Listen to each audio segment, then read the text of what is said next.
ప్రభుత్వము చిత్తశుద్ధితో ప్రయత్నం చేస్తుంది. ఆర్థిక సమస్యలు ఉన్నాయి. రిటైర్మెంట్ ఉద్యోగస్తుల బెనిఫిట్స్ ఇవ్వడానికి కూడా ఖజానా ఖాళీగా ఉంది. ప్రతి నెల 1000 మంది ఉద్యోగులు ఈరోజు యావరేజ్గా రిటైర్ అవుతున్నారు. ఒక ప్రభుత్వ ఉద్యోగి రిటైర్ అవుతున్నాడంటే రిటైర్మెంట్ బెనిఫిట్స్ 1 కోటి రూపాయలు దాదాపుగా చెల్లించాల్సిన పరిస్థితి. ఒక నెలలో 1000 మంది రిటైర్ అవుతే నెలకు 1000 కోట్లు రిటైర్డ్ ఉద్యోగస్తులకు రిటైర్మెంట్ బెనిఫిట్స్ ఇవ్వాల్సిన ఆర్థిక భారము ఉన్నా ఏదో ఒక రకంగా సమన్వయం చేసుకొని ఈ ప్రభుత్వాన్ని ముందుకు నడిపిస్తున్నాం. ఈరోజు ప్రజలు, వ్యాపారస్తులు ప్రభుత్వానికి కట్టాల్సిన పన్నులు వసూలు చేయాల్సిన బాధ్యత, ప్రభుత్వం యొక్క ఆర్థిక పరిస్థితిని మెరుగుపరిచే బాధ్యత మీ చేతుల్లో ఉంది.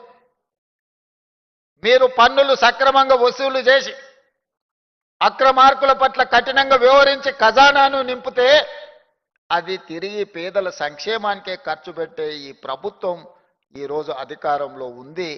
మీరు కష్టపడితే 10 మంది పేదలకు మేలు జరుగుతుంది. మీరు చిత్తశుద్ధితో పని చేస్తే 10 మందికి సహాయం అందుతుందని చెప్పి నేను ఈ సందర్భంగా నా ఉద్యోగ మిత్రులకు నేను తెలియజేయదలుచుకున్నా. అదేవిధంగా ఒకనాడు జాగీర్దారులు, జమీందారులు, భూస్వాముల దగ్గర వేలాది ఎకరాల భూములు ఉండే.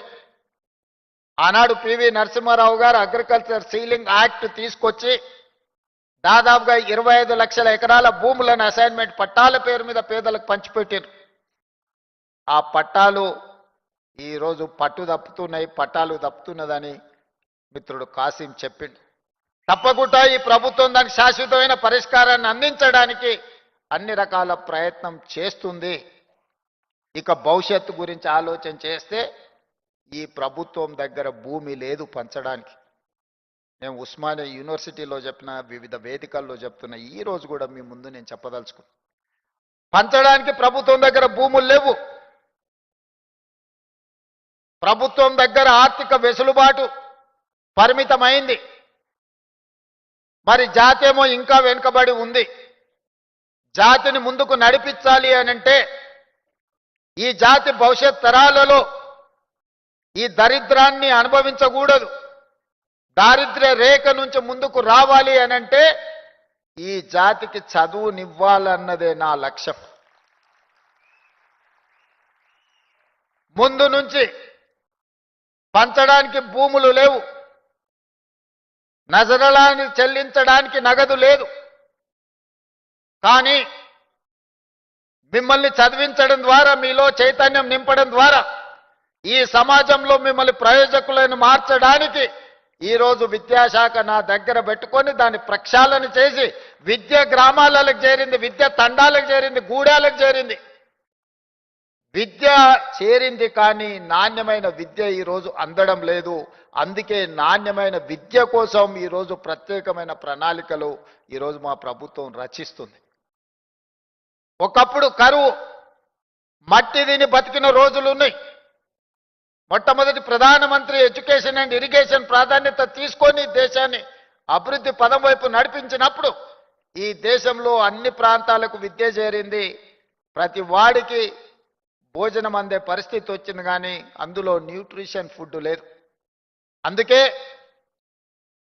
ప్రభుత్వ హాస్టళ్లలో ఈరోజు మనము భోజన ధరలు పెంచి, అదేవిధంగా కాస్మెటిక్ ఛార్జెస్ పెంచి, మెస్ ఛార్జెస్ పెంచి నాణ్యమైన భోజనం పెట్టండి. ఈరోజు న్యూట్రిషన్ ఫుడ్ ఇవ్వాలి. ఈరోజు వాళ్ళని జ్ఞానవంతులను చేయాలనే ప్రయత్నం చేస్తున్నాం.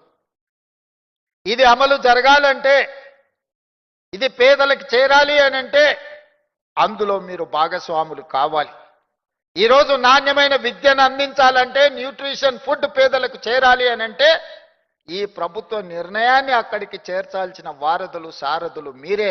ఇక్కడున్న వేలాది మంది నా ప్రభుత్వ ఉద్యోగులు అని చెప్పి నేను ఈరోజు చెప్పదలుచుకున్నా.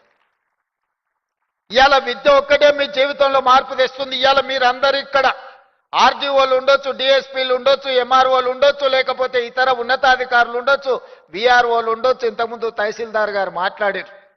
ఈరోజు ఈ వేదిక మీద ఇక్కడ కూర్చొని ఇక్కడ మాట్లాడి ఇక్కడ గొప్పగా మీరు రాణిస్తున్నారంటే మీరు చదువుకున్నారు కాబట్టే ఇది సాధించగలిగినరు.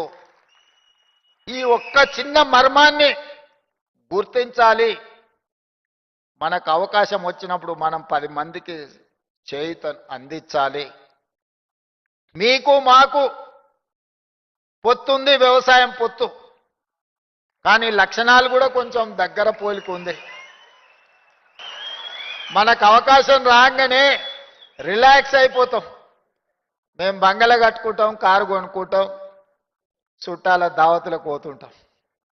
మీరు కూడా అవకాశం రాగానే అవకాశం వచ్చింది ఇంకేముందిలే అలసిపోయినాం దావత్ చేసుకుందాం అని అనుకుంటారు. దావతులు కొంత తగ్గించాలి మనం. ఎందుకంటే రెడ్డికి ఇచ్చినా గూటం రెడ్డికి ఇచ్చినా ఏం చేస్తారా, దావతులు చేసుకుంటారని అంటారు. అది కూడా ఉండాలి కానీ మోతాదు తగ్గాలి. ఇతరులు మనల్ని చూసి అరే పిల్లలు కష్టపడుతురా, బాగా కష్టపడుతురు, మంచిగా చేస్తురు, 10 మందికి సాయం చేస్తురు, ఈ పిల్లలకు అవకాశం ఇస్తే నిలబెట్టుకుంటారు, ఈ పిల్లలకు అవకాశం వస్తే 10 మందికి అండగా నిలబడతారు అని ఒక మంచి పేరు తెచ్చుకోవాల్సిన బాధ్యత మీ మీద నా మీద ఉన్నదని నేను అనుకుంటున్నా. వాళ్ళు కూర్చున్నప్పుడు మనల్ని చూసి నవ్వుకుంటారు, వీళ్ళకి ఏది ఇచ్చినావో నిలబెట్టుకోవడా వాంతోనే అయిపోతుందని. మనం అట్లా కాదు, ఇంకా 10 మందికి నిలబెడతామనే నమ్మకం కలిగించాల్సిన బాధ్యత ముఖ్యంగా నా మీద, సతీష్ మాదిగ మీద అవుతుందే. ఎందుకంటే అందరు మనల్ని గమనిస్తారు. రాజ్యం ఉంది కదా అని వాళ్ళకి కావాల్సిన పని చేసుకుంటారు, ఎంత నిలబెట్టుకుంటారో చూద్దాం కదా అని అనుకుంటారు. నేనైతే జెడ్పీహెచ్ఎస్లో చదివిన, మా దామన్ అయితే హెచ్పిఎస్లో చదువుకున్నాడు. వాళ్ళకి తెలవాల్సింది ఏంటంటే నాకు తెలుగులో తెలుసు, మా దామన్నకి ఇంగ్లీష్లో తెలుసు. సౌ బక్నా ఏక్ లిఖనా అని వెనకటి పెద్దోళ్ళు చెప్పారు. बकने वाले बकते रहेंगे मगर हम लिखना पक्का लिख के रखेंगे, कहीं पर छोड़ने का नहीं है. इस बार कहीं किसी को जगह नहीं छोड़ेंगे. जो जाति के लिए जरूरी है सब कुछ लिखेंगे, कानून बनाएंगे, कोई आगे कुछ नहीं कर सके. భవిష్యత్తులో మీకు ఏం కావాలనో, భవిష్యత్తులో మీ హక్కులను ఏ విధంగా కాపాడాలనో చట్టబద్ధత కల్పించే బాధ్యత నాది, దామన్నది, లక్ష్మణ్దీప్ వేదిక మీద ఉన్న ఎమ్మెల్యేలది.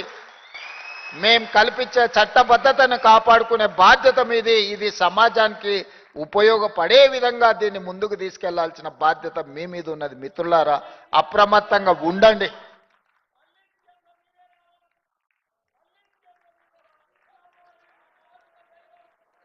అందుకే మిత్రులారా, గత ప్రభుత్వం మీకు తెలుసు,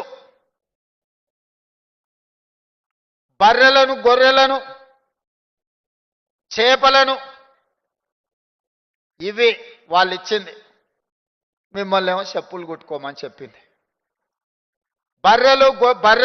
బర్రెల్ని కాసుకోవడము, గొర్రెల్ని పెంచుకోవడము, చేపల్ని పట్టుకోవడము, చెప్పులు కుట్టుకోవడము వీళ్ళు వచ్చి మనకు నేర్పాలనా? జాంబవంతుడు నుంచి ఇప్పటి వరకు ఈ జాతికి ఆ విద్య తెలియదా? నువ్వు కొత్తగా ఇచ్చింది ఏందని?